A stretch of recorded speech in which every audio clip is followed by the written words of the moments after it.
One guy makes $140,000 a year. He's 34. He drives a decent car. He's got a gym membership he uses twice a month and a subscription stack that runs him $200 before he's even opened an app.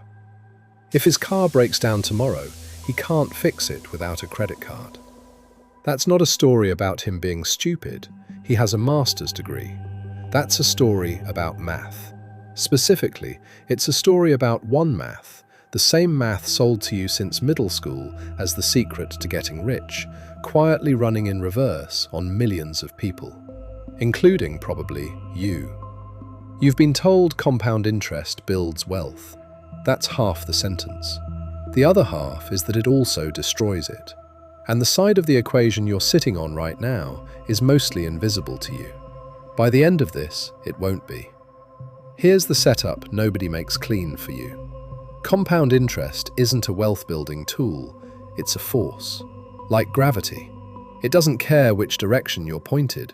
It rewards the person with money sitting in the market, and it punishes the person with money owed to a bank. Same math, different sign. Most financial content treats these as two separate topics, investing over here, debt over there. That separation is why the thing stays invisible. The moment you see them as one thing, one force running in two directions, the picture changes. Because here's what's true for the average American household in 2026. They're simultaneously losing money to compounding on one side of their balance sheet, while their retirement account, if they have one, crawls forward on the other. The losing side is winning, quietly, every month. This is the dark math. Not a secret, not hidden, just unexamined. Back to that guy. 140 grand a year, gross. After federal, state, payroll tax, health insurance, he takes home somewhere around 85. That's roughly 7,000 a month landing in his account. Rent, 2,600. Car payment, 550. Groceries, gas, utilities, phone, subscriptions, another 1,200. He's not eating out every night. He's not buying Rolexes. By the time the month ends, he's got maybe $800 of breathing room. And then there's the card. He has about $9,000 on a credit card. He's had roughly that balance for 3 years. He pays it down, he pays it up, it stays. The average APR on a credit card account carrying a balance in the United States, according to Federal Reserve data as of late 2025, sits somewhere in the low 20s. Call it 22%. Let that number sit. 22% per year. Here's the part that should make you stop chewing whatever you're chewing. If he does nothing, pays only the minimum, lets the balance sit, his $9,000 of debt at 22% roughly doubles in 3.5 years, triples in about 6. If he keeps it alive for a decade, he's paid the bank something close to $20,000 in interest alone. Interest, not principal. The debt itself is still there. 20 grand. For the privilege of being 9 grand in the hole. That's compound interest.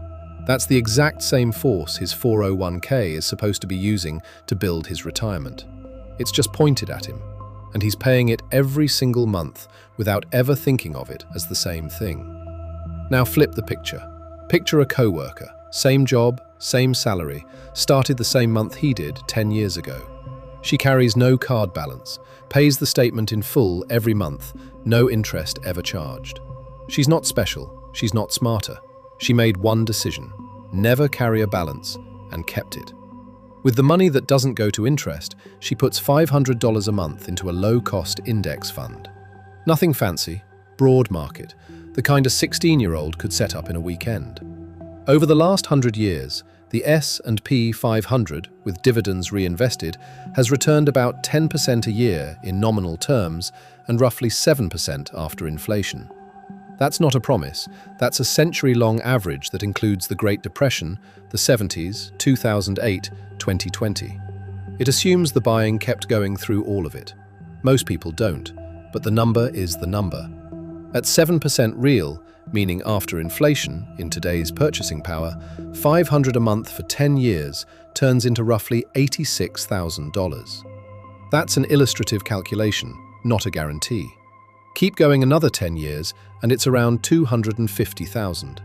Another 10 past 500,000, without her saving an extra penny. Same income between them. At 44, she has $250,000 and a paid-off credit card. He has 9 grand of debt and a 401k he contributes to when he remembers. Same income, opposite sides of the same math. But here's where it gets weird. If you ask the guy with the balance what's wrong, he'll tell you he needs to make more money. That's the answer almost everyone gives. Earn more, hustle harder, side gig, promotion. It's the wrong answer. And that's the turn. His problem isn't income. His problem is that he's on the losing side of compound interest, and he thinks he's on the winning side. He has a retirement account. He contributes to it. He feels like he's doing the thing. But the amount he loses to card interest every year is larger than what he earns in his 401k every year. He's running a small engine forward and a bigger engine backward, and wondering why the car isn't moving. More income doesn't fix this. More income, for someone in his pattern, mostly becomes more card balance. There's a reason a big share of lottery winners end up broke inside a decade. The side of the equation you're on doesn't change because the numbers got bigger. It changes because you flip it. Now, before this turns into a sermon about personal responsibility, an honest aside. Not everyone can save $500 a month. A lot of people in this country can't save $50. The median take-home doesn't leave much room if you're paying current rent in a current city with current grocery prices. The math in this video assumes disposable income that plenty of people don't have. That's real, and pretending otherwise is dishonest. But, and this is the part that matters, most people who watch videos like this are not in that category. They're in the first category, the one with the balance. They have the income, they have the room, they just don't have the direction. The personal savings rate in the United States was around 3.5% in late 2025. In the decades between the 1950s and 1990, it was routinely 8 to 10%. That's not a change in what's possible, that's a change in what's normal. And somewhere in between, the credit card industry learned how to make 22% feel like background noise. Here's the next thing nobody tells you cleanly. Compound interest is slow, aggressively slow. For the first 10 years, it looks like almost nothing is happening. The money grows, sure, but it doesn't feel like anything. $60,000 goes in over a decade, and maybe $86,000 comes out. That's a $26,000 gain across 10 years. Doesn't feel life-changing. Most people give up here. The magic isn't in year 10, it's in year 30, year 40. The curve doesn't just go up, it bends. At some point, the returns on the money already in the account are bigger than the new money being added. The account starts growing faster than the contributions can. That's the moment compounding actually does what the books promise. Which is why interrupting it, pulling money out at 42 to pay off a car, cashing out a 401k between jobs, pausing contributions for 3 years when things got tight, is so devastating. You're not just losing the amount you pulled, you're losing everything that amount would have become on the back half of the curve when the bend happens. Compounding rewards the boring, it punishes the interrupted. Most people don't fail the test by choosing wrong, they fail it by quitting halfway. There's another thing the standard pitch leaves out. A 7% real return is an average across a century. It is not what any individual decade looks like. The market dropped almost 40% in 2008. It dropped around 34% in the spring of 2020 before rebounding. There have been long stretches where stocks went essentially nowhere in real terms. 1966 to 1982 is the famous one. Mostly flat, adjusted for inflation, for 16 years. Retire at the bottom of one of those stretches, and the outcome looks nothing like the average. Academics call this sequence of returns risk. It's the reason a 7% average doesn't guarantee a 7% experience. Somebody could do everything right and still get unlucky with the timing of the decade they happen to need the money. None of this means compounding is a scam. It means the honest pitch is narrower than the one you usually hear. The honest pitch is, over 30 or 40 years, in a broadly diversified, low-cost portfolio, you are very likely, not certain, to come out meaningfully ahead of someone who didn't invest. You are not guaranteed anything. And if you panic sell in a crash, you'll lock in the loss and confirm the bad outcome yourself. So back to the guy with the balance. Back to the dark side of the equation. The reason credit card interest is the most important number in most people's financial lives is that paying it off is the most reliable return available to any human being alive today. If he pays off the $9,000 balance, he has earned, guaranteed, 22% on that money. No market risk, no sequence of returns risk, no taxes, no fees. 22% guaranteed after tax is a return Warren Buffett can't get on his own money. It's sitting on the coffee table. He walks past it every day. There's a genuine debate among financial experts about whether someone with, say, a 4% mortgage should prioritize paying it down or investing instead. That debate is real. Reasonable people disagree. Some argue the expected return of the market beats the guaranteed return of paying off cheap debt. Others argue the guaranteed return plus the psychological weight of being debt-free wins. There's no such debate about 22%. Nobody credible argues you should carry a 22% balance while investing in the market and hoping to come out ahead. Historically, you will not. The math doesn't work. If there's one behavior this video is trying to change, it's that one. Not someday, this week. Here's what the boring, unglamorous, actually works playbook looks like. It's not a secret, that's why nobody sells it. 1. Kill any debt above roughly 8% before anything else. Credit cards, personal loans, payday, anything. That's the negative compound engine. It runs in reverse faster than the market runs forward. Starve it. 2. Build a basic buffer. 1 month of expenses in a boring savings account. Not for investing, for not ending up back on the card the next time the transmission goes. 3. Start the positive compound engine. An index fund, a target date fund in a 401k. Pick the thing you'll actually leave alone for 30 years. The specific fund matters less than the not touching. 4.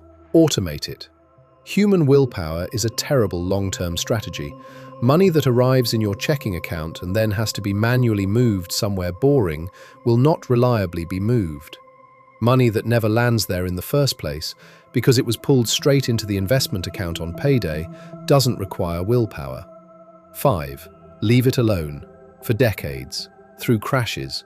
Through presidencies you don't like. Through the year your brother-in-law tells you about crypto at Thanksgiving. Leave it alone. That's the whole move. Anyone telling you there's a faster version is selling something, and the thing they're selling is usually the reason you'll be the guy with the $9,000 balance at 44. Most people watching this will nod, close the tab, and do nothing. That's fine. That's the default outcome, and it's the one compound interest was designed to punish. A smaller group will think about it for a week and forget. The useful question isn't whether any of this is true. It is. The math is public. But what you do in the next 7 days. Not next year, this week. Pull up the card balance, the real number. Look at the APR printed on the statement. Multiply the balance by that rate. That's roughly what the card costs you this year if nothing changes. That number is the single most important number in your financial life right now, and most people who carry a balance have never once done that multiplication. If the number is ugly, that's the point. The ugliness is the motivation. The force that made the number is the same force that could, pointed the other direction, build the quiet $250,000 account the coworker has at 44. It's the same math. You just have to stop paying it and start collecting it. If something in this clicked, if the picture shifted even a little, save this video and watch it again in a month when the feeling wears off. That's when actual behavior shows up or doesn't. Subscribe if you want the next one. The next video breaks down the specific mechanics of escaping a balance once you're in one. Which strategies actually work? Which are marketing dressed up as advice? That one will be useful. This one was just the map.